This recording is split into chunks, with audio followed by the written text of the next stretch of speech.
find a new home, once you land on the right house, you do have to make the right offer. And with many homes getting multiple offers, how do you make sure yours stands out? Our expert realtor, Alexa Kebalo, is here with a few tips.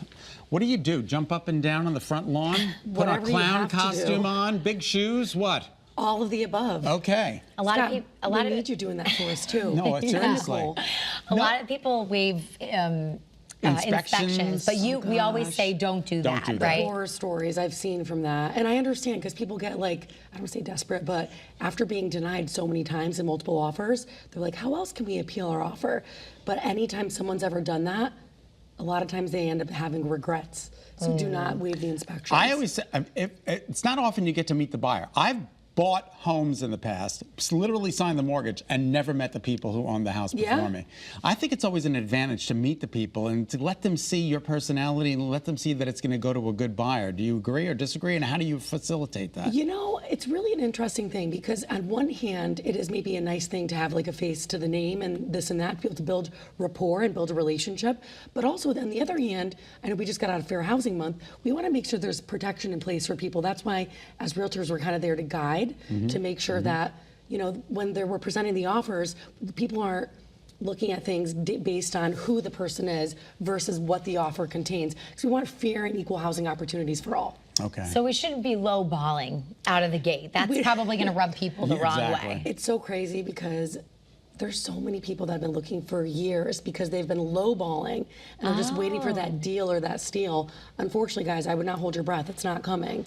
We have to do a competitive offer. You say start with a smart strategy. Yes. What does that entail? So a smart strategy means, first off, have your realtor in place that you trust, have your lender in place if you're financing, really know what your numbers are and what that looks like for you, so you know what is your best offer you could put forward that you are comfortable for and that you're qualified for. And then based on the market analysis that we'll perform if we're representing you, you'll have a good idea of what is a home really worth based on the comparable market data and what is a smart offer to come in at. Huh. Oh. Very interesting. And what is the escalation clause? So the escalation clause, I've actually been using it for years. I feel like, not that I was a trendsetter, but I feel like I've used it for so long. So escalation is where you offer, let's say, X dollars, and you're saying, Mr. and Mrs. Seller, I'm willing to pay a portion amount over the other highest offer up to a cap amount. Oh. Yep. Oh. I thought escalation was Santa's sister. The escalation clause. Oh. That's a good one. Come on, work with me. He's got those dad jokes down. I certainly do. It's almost summer. I was not thinking about Christmas in July, but that's okay. Should you automatically go in at over asking? Most times, based on the market data, it would require you to go above asking to be able to solidify the home.